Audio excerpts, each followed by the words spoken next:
Hello, sports fan. This is Stephen Hill with Sports Choice Plus, bringing you a very special breakdown. I'm going to be covering, is this the best team in LA?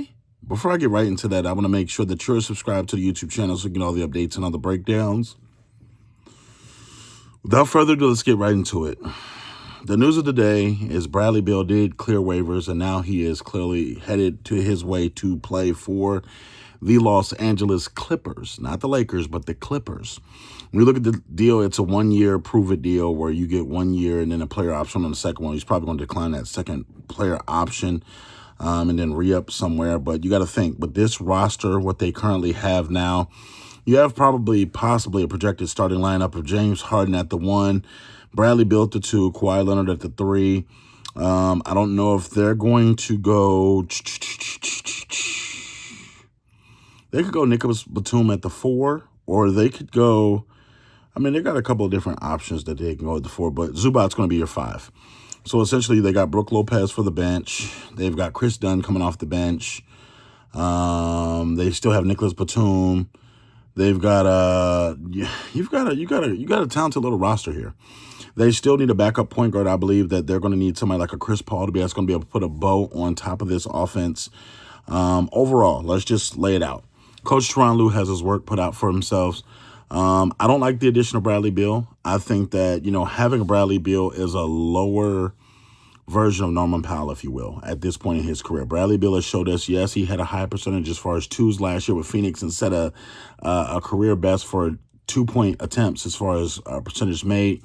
But you got to think, this is going to be another situation where you got a guy that's standing, waiting for the ball, that needs the ball in his hands.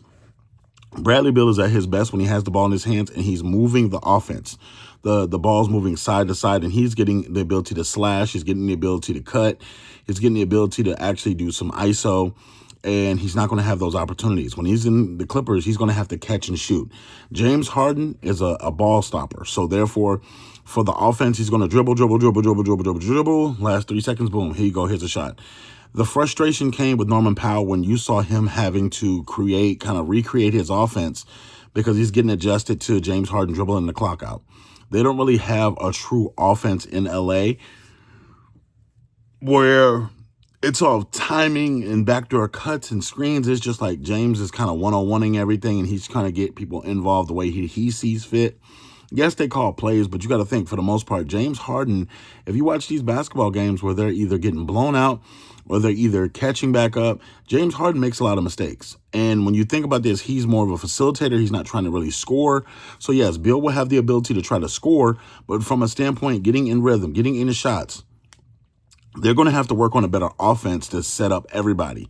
Zubac kind of gets his offense wherever he wants to. Kawhi is a midi shooter, so he's going to get to that little paint area and does his little flick of the wrist shots.